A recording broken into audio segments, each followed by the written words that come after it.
ನಮಸ್ತೆ, ನಾನು S K ಕುಪ್ಪಸ್ತ್, Vivekananda ಯೋಗ ವಿಜ್ಞಾನ ಕೇಂದ್ರ, ಬಾಗಲಕೋಟೆಯಿಂದ ಮಾತಾಡ್ತಾ ಇದ್ದೀನಿ. ಪತಂಜಲಿ ಅಷ್ಟಾಂಗ ಯೋಗದ 2ನೇ ಹಂತ ನಿಯಮ ಇದು ವೈಯಕ್ತಿಕ ನಡವಳಿಕೆಗಳ ಬಗ್ಗೆ ಹೇಳುತ್ತೆ. ಯಮ ಸಾರ್ವತ್ರಿಕ ನಡವಳಿಕೆಗಳ ಬಗ್ಗೆ ಹೇಳುತ್ತೆ. ಸೊ ನಿಯಮದಲ್ಲಿ ಶೌಚ ಮೊದಲನೇದ್ದು, ಶುಚಿತ್ವ, ಪರಿಶುದ್ಧತೆ, ಅಂತರಂಗ ಶುದ್ಧಿ, ಬಹಿರಂಗ ಶುದ್ಧಿ. ಮರಿ ನಾನು ಹೊರಗಡೆ ಮಾತ್ರ ಶುಭ್ರವಾಗಿ ಕಾಣ್ತೀನಿ, ಒಳ್ಳೆಯ ಶುಭ್ರವಾದ ಡ್ರೆಸ್ಗಳನ್ನು ಹಾಕ್ತೀನಿ, ಚೆಂದ ಕಾಣ್ತೀನಿ ಅಂದರೆ ನಡೆಯಂಗಿಲ್ಲ. ಆಂತರಿಕವಾಗಿಯೂ ಸಹಿತ ನನ್ನಲ್ಲಿ ಪರಿಶುದ್ಧತೆ ಬೇಕು. ಮನಸ್ಸು ಪರಿಶುದ್ಧವಾಗಿರಬೇಕು. ನೆಗೆಟಿವ್ ಥಿಂಕಿಂಗ್, ಕಲ್ಮಶ, ಯಾರ ಬಗ್ಗೆ ದ್ವೇಷ, ಮತ್ಸರ ಇದು ಯಾವುದು ಇರಬಾರ್ದು. ಪರಿಶುದ್ಧವಾದ ಮನಸ್ಸು. ಪತಂಜಲಿ ಯೋಗ ಸೂತ್ರ ಹೇಳುತ್ತೆ, purification the mind is go to yoga, ಸಮಾಧಿ.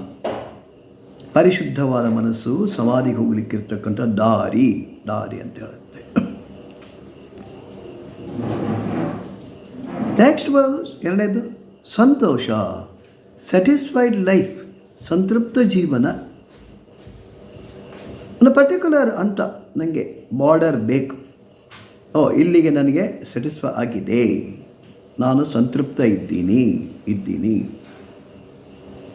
ನನಗೆ ಎಷ್ಟು ಬೇಕಾ? 2 ಲಕ್ಷ ಗಳಿಸಿದ್ರೆ ಸರಿ ಖುಷಿ ಇರುತ್ತಾ? 10 ಲಕ್ಷ ಗಳಿಸಿದ್ರೆ ಖುಷಿಯಾಗುತ್ತಾ? 1 ಕೋಟಿ ಗಳಿಸಿದ್ರೆ ಖುಷಿಯಾಗುತ್ತಾ? ಇನ್ನೂ ಅದಕ್ಕಿಂತ ಅಂದರೆ ಆ ಖುಷಿಗೆ ಲಿಮಿಟೇ ಇಲ್ಲ. ಸೊ ಪುನಃ ಅದನ್ನು ಇನ್ಕ್ರೀಸ್ ಮಾಡ್ತಾ ಹೋಗೋದು. ಸೊ ಅವಾಗ ಜೀವನದಲ್ಲಿ ಎಲ್ಲೇ ಸ್ಯಾಟಿಸ್ಫ್ಯಾಕ್ಷನ್ ಇರುತ್ತೆ. ಹೆಚ್ಚೆಚ್ಚು ಗಳಿಸ್ಬೇಕು, ಹೆಚ್ಚೆಚ್ಚು ಮಾಡಬೇಕು ಅಂತೇಳಿ. ಎಷ್ಟೋ ಸಲ ಹಾಸಿಗಿದ್ದಷ್ಟು ಕಾಲು ಚಾಚು ಅಂತ ಹೇಳ್ತೀವಿ ನಾವು. ಅದನ್ನು ಮೀರಿ ಮಾಡಲಿಕ್ಕೆ ಹೋದರೆ ನಮ್ಮ ತಲೆ ಬಿಸಿ ಆಗುತ್ತೆ, ನಮ್ಮ ಆರೋಗ್ಯದ ಮೇಲೆ ಕೆಟ್ಟ ಪರಿಣಾಮ ಬೀರುತ್ತೆ. ಸ್ಯಾಟಿಸ್ಫೈಡ್ ಲೈಫ್, ಸಂತೃಪ್ತ ಜೀವನ. ತಪಸ್ಸು, ಯಾವ್ದು ಬೇಕಾದ ನೀನು ಕೆಲಸ ಮಾಡು, ಅದರಲ್ಲಿ ನಿಷ್ಠೆ ಇರಬೇಕು, ಇನ್ವಾಲ್ವ್ಮೆಂಟ್ ಇರಬೇಕು.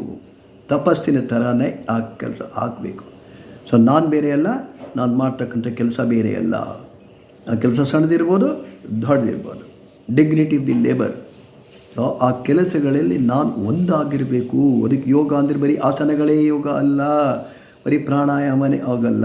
ಇದು ಸಹಿತ ಯೋಗ ಅಂದರೆ ಜೊತೆಯಾಗುವಿಕೆ, ಒಂದಾಗುವಿಕೆ. ತಪಸ್ಸು ತಪಸ್ಸಿನ ಥರ ಅದಕ್ಕೆ ಕೆಲಸ ಆಗಬೇಕು.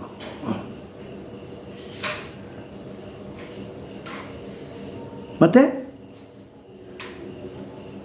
ಸತ್ವಿಚಾರ ಪ್ರಚೋದಕ ಸಾಹಿತ್ಯದ ಅಧ್ಯಯನ, ಸ್ವಾಧ್ಯಾಯ ಅಂತಾರೆ.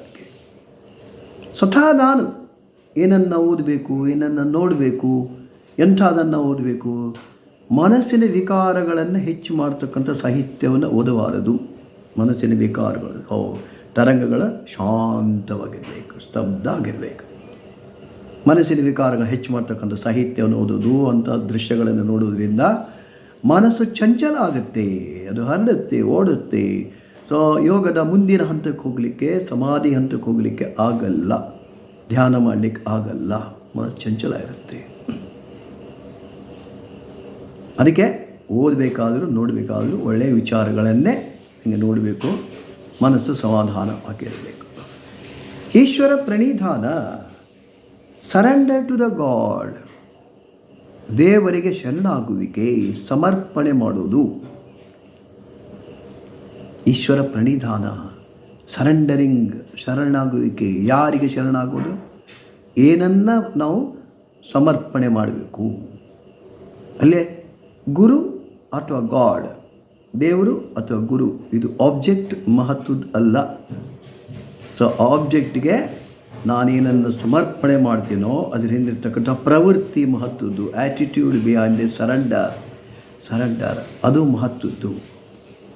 ಅದಕ್ಕೆ ಹಾಸ್ಯದ ರೂಪದಲ್ಲಿ ಹೇಳ್ತೀವಿ ನಾವು. ದೇವಸ್ಥಾನಕ್ಕೆ ಹೋಗ್ತೀವಿ, ದೇವಸ್ಥಾನದಲ್ಲಿ ಕೆಲವು ಜನ ದೇವರಿಗೆ ಸಮರ್ಪಣೆ ಮಾಡ್ತಾರೆ. ದೇವಸ್ಥಾನಕ್ಕೆ ಕೆಲವು ಸಲ ಟ್ಯೂಬ್ಲೈಟ್ ಕೊಟ್ಟಿರ್ತಾರೆ. ಆ ಟ್ಯೂಬ್ಲೈಟ್ ಮೇಲೆ ಬೆಳಕು ಕಾಣಲಾರ್ದಂಗೆ ಬರೆದಿರ್ತಾರೆ, ಇಂಥವರ ದೇಣಿಗೆ ಇದು ಅಂಥೇಳಿ.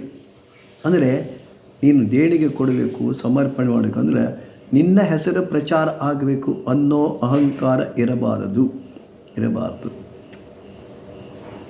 ನಿಜವಾಗಿ ಸಮರ್ಪಣೆ ಆಗಬೇಕಾಗಿದ್ದು ಎಲ್ಲೇ ಗುರುವಿನ ಹತ್ತಿರ ಇರ್ಬೋದು, ದೇವರ ಎದುರುಗಡೆ ಇರ್ಬೋದು, ನಮ್ಮ ಅರಿಷಡ್ ವರ್ಗಗಳ ಸಮರ್ಪಣೆ ಆಗಬೇಕು.